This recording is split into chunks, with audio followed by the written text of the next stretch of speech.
informó Irlanda Maya. Y para hablar acerca de la cirugía bariátrica, damos la más cordial bienvenida en respuesta oportuna al doctor Jesús Montoya Ramírez, cirujano bariatra, encargado de la Clínica del Manejo Multidisciplinario del Sobrepeso y la Obesidad del Centro Médico Nacional 20 de noviembre del ISSSTE. Doctor, bienvenido, gracias por estar con nosotros. Gracias. También está con nosotros el doctor Dencil Eduardo Gartéis, médico cirujano, bienvenido. Gracias. Y el doctor Marcos Castañeda Ortiz, cirujano bariatra. Bienvenido, doctor, gracias por estar con nosotros. Gracias por la invitación. Bienvenidos. Y bueno, hablar de obesidad en nuestro país es un tema importante, que también te predispone a otras enfermedades. ¿Qué pasa con las personas que tienen ese sobrepeso y llegan con ustedes? ¿Cuál sería, digamos, qué tienen que analizar para saber qué se va a utilizar en esa persona? Bueno, primero que nada tenemos que entender que la obesidad es una enfermedad que debe ser tratada como tal. Partiendo de este punto, entonces tenemos que buscar la mejor opción y empezar primero seleccionando el mejor manejo o el mejor tratamiento para cada paciente.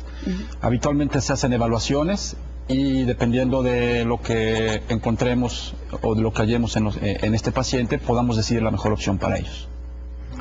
¿Cuáles son las distintas opciones en cuanto a técnicas quirúrgicas en materia de cirugía bariátrica?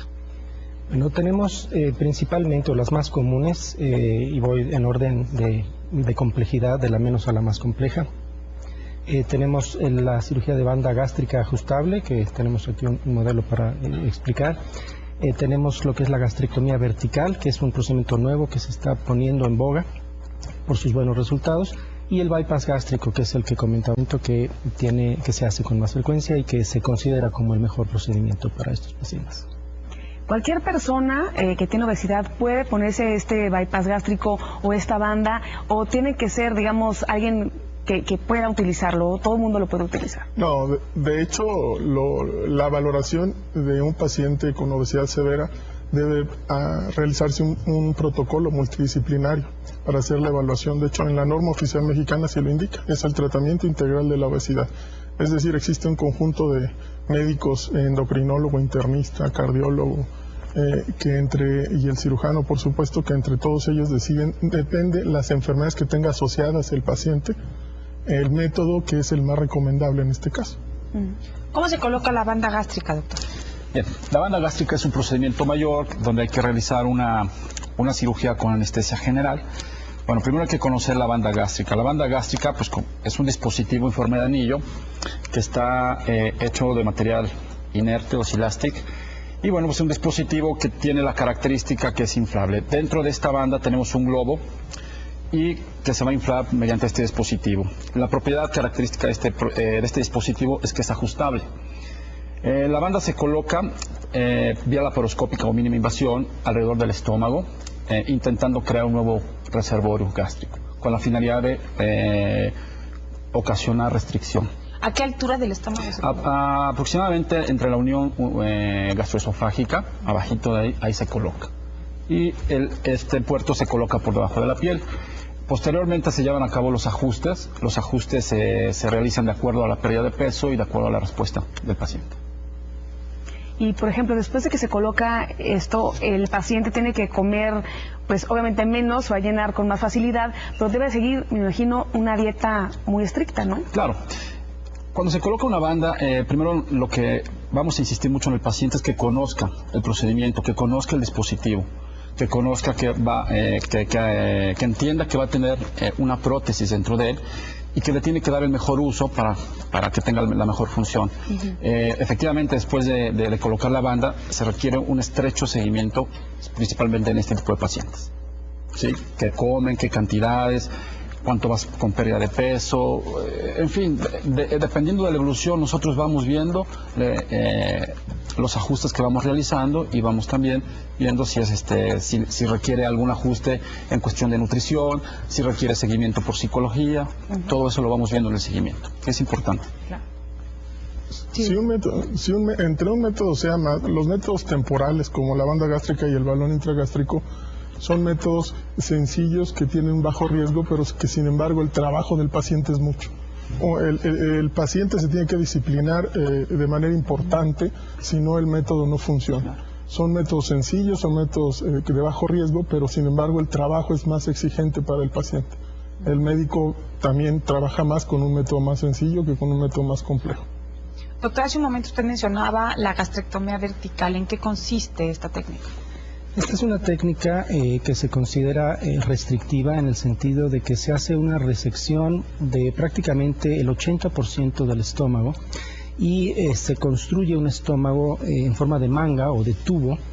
Este procedimiento se conoce también como la manga gástrica y de tal forma que el estómago queda muy reducido en su capacidad, pero además tiene una ventaja adicional y es que al retirar esa porción del estómago se quita también un estímulo importante hormonal que hoy en día conocemos, que es uno de los sistemas que regula el apetito en el organismo. Ahí se producen una serie de sustancias que se sabe que regulan el apetito, y al quitar esta porción del estómago no solo come menos el paciente porque hay menos espacio, sino que tiene menos estímulo de apetito, tiene mejor control en su apetito. Entonces esto facilita mucho la reducción de peso en estos pacientes.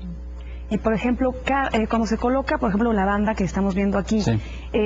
digamos, empieza a sentir menos hambre también porque está también reducido el espacio, pero digamos, la pérdida de peso puede ser súbita, puede perder peso muy rápido. ¿Cómo lo van a ir controlando para que no baje demasiado en poco tiempo? Sí.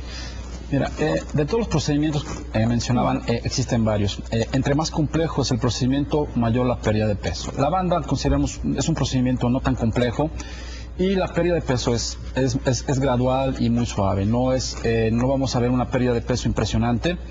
La idea es que el paciente cuando se coloca una banda pierda alrededor de 1 kilo por semana, que eso es lo aceptado, hasta que llegue a su ajuste ideal. Aquí el punto importante de una banda es llegar al ajuste ideal, y para llegar al ajuste ideal a lo mejor se requieren de 2 a 3 ajustes. Probablemente en el primer ajuste el paciente no sienta quizás el resultado que él quiere, pero conforme va pasando los meses el paciente va conociendo el procedimiento, va conociendo la banda, va conociendo qué tiene que comer, y prácticamente en 6, 9 meses logra ver los resultados en pérdida de peso, pero es gradual. La banda gástrica no quita el hambre, lo que hace es dificultar el paso del alimento. Entonces, al dificultar el paso del alimento, lo que nota el paciente, bueno, pues es que le cuesta más trabajo comer. Entonces, lo que hace es básicamente disociar el apetito, pasa el tiempo porque le cuesta dificultad al comer, y eso lo que se hace realmente es para que el paciente no tenga la velocidad con la que acostumbra ni la cantidad de la que acostumbra. De hecho, está indicada para paciente que practica más el atracón. Ajá. Vaya, lo que necesita el paciente es masticar mejor el alimento, Claro. Entonces tiene que comer más despacio, Más la despacio. digestión empieza a hacerse, Así entonces el es. apetito, Así ¿no? es, así es. Doctor, el manejo de un paciente obeso es multidisciplinario. Además de la cirugía, ¿qué es lo que hay que hacer con esa persona después de la intervención? Por supuesto, desde el inicio ofrecerle un plan de seguimiento. Es importante que el paciente esté consciente del método que se decide o que opta a aplicarse. Segundo, de los riesgos de esto, y por supuesto de un plan de seguimiento. Ningún método es exitoso, ni el bypass, que es el método más agresivo, es exitoso si no se le ofrece al paciente un plan de seguimiento, por lo menos de 5 años. ¿Para qué? Para que el paciente aprenda a comer. Y hay estudios, metaanálisis, revisiones de más de 10 años donde se sabe que el paciente que se le hace un bypass y que no tiene el seguimiento necesario, el 30% recurre a obesidad después de 10 años. Sí. O sea, es un dato muy importante. O sea, se necesita tener un plan de seguimiento siempre, el método tanto sencillo como complejo. ¿Y cuáles son los riesgos justamente que está comentando que hay que estar, pues, tenemos que saber los riesgos a los que conlleva todo esto? ¿Cuáles serían? Bueno, yo creo que primero, por eso decía en un principio, hay que considerar que vamos a tratar una enfermedad.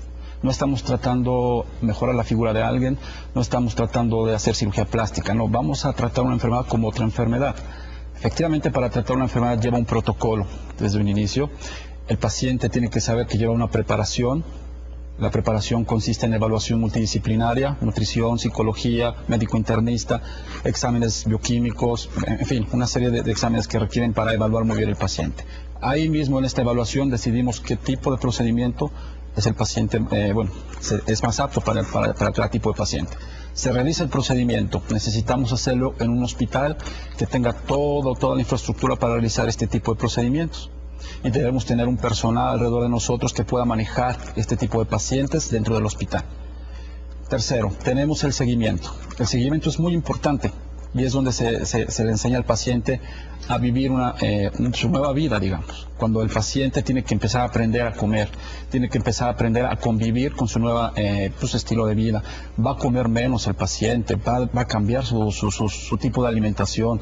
El entorno familiar es importante involucrarlo también en este proceso.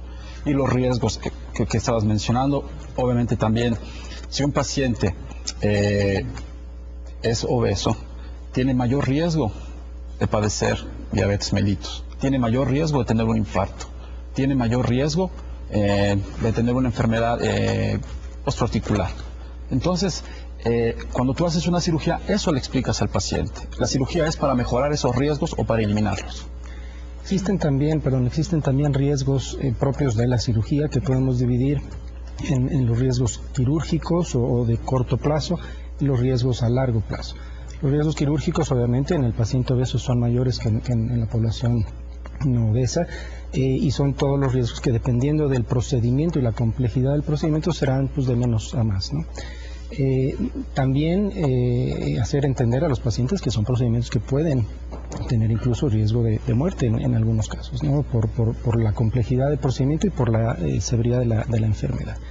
Y los riesgos a largo plazo, sobre todo en los procedimientos que son malabsortivos, que generan mala absorción, riesgos de desnutrición a largo plazo, de desequilibrio en algunos de los nutrientes básicos a largo plazo, lo que requiere que el paciente se esté suplementando en forma pues, de por vida, ¿no? Sí, doctor. Sí, de hecho, la falla de los tratamientos, ya hablaron de los riesgos, algo que es bien importante es la falla de un tratamiento. Las fallas de los tratamientos se dan o porque el paciente no comprende el método que se le hizo, o una de dos, porque la elección del procedimiento no es el adecuado para el paciente. Como hablamos ahorita, la obesidad es una enfermedad. Las enfermedades tienen ciertas indicaciones. Esto no es como el cirujano plástico que va a uno y puede ponerle, complacerlo en algunos detalles. Realmente debe de ser una indicación médica el procedimiento más adecuado para el paciente porque es el que le va a ofrecer más beneficio a largo plazo, sobre todo en atención de las enfermedades asociadas a la obesidad. Patricia comenta que ella pesa 104 kilos, mide 1,65 m, tiene hipertiroidismo y pregunta si puede ser candidata a la cirugía. Sí, lo primero habrá que controlarla, saber en qué estado está su hipertiroidismo. Ningún paciente puede operarse si está descontrolado. Primero tiene que estar eutiroidea, es decir, en condiciones normales, y después, elegir el método más adecuado para ese paciente. Generalmente el paciente siempre llega sintiéndose que no está enfermo, pero cuando uno empieza a hacer los análisis, pues detecta resistencia a la insulina, intolerancia a carbohidratos, lo que antes se conocía como prediabetes. Y en realidad, parte de la decisión que tomamos para operar a un paciente o si es candidato o no, se basa más en lo que llamamos el índice de masa corporal, no solo el peso o la talla, está en relación. Lo que habría que hacer es calcular el peso de esta paciente entre su talla al cuadrado, y esto nos da un índice de masa corporal. Si ese índice es por arriba de 40, o si es por arriba de 35, con alguna enfermedad asociada, como diabetes, hipertensión, etcétera, entonces es candidata a cirugía. Eso es lo que nos marca la norma oficial mexicana. Pero por el peso que tiene la paciente, sí es candidata. Sí, seguramente tiene 40 de IMC, más o menos. Claro. Bueno, y aquí también hay que hacer la diferencia, ¿no? Una cosa es el índice de masa corporal, pero pues en los atletas, por ejemplo, en aquellos que hacen levantamiento de pesas, que pueden tener un índice de masa corporal muy alto, y eso no significa que tengan obesidad o que tengan sobrepeso, ¿no? En realidad, pues hay que medir ahí la grasa corporal. Claro, la grasa corporal. Pues doctor Montoya, doctor Gartey, doctor Castañeda, muchas gracias por habernos acompañado con la respuesta oportuna. Muchas gracias por la invitación. Muchas gracias. Pues en relación a la cirugía bariátrica tenemos la respuesta digital con Daniel Escalante. ¿Quieres saber más sobre la cirugía bariátrica? Entra a la página cuidatusaludcondiam.com, en donde siempre vas a encontrar la mejor información relacionada con esta operación, así como las últimas actualizaciones sobre el tema. Navega por el resto del sitio para utilizar distintas herramientas que te van a permitir calcular tu estado de salud. Y no olvides consultar el canal de YouTube de la doctora para estar siempre al tanto sobre todo lo relacionado con tu bienestar. Y síguela en diferentes redes sociales para compartir los artículos con quien desees a través de las mismas. En el sitio de la Asociación Mexicana de Cirugía Endoscópica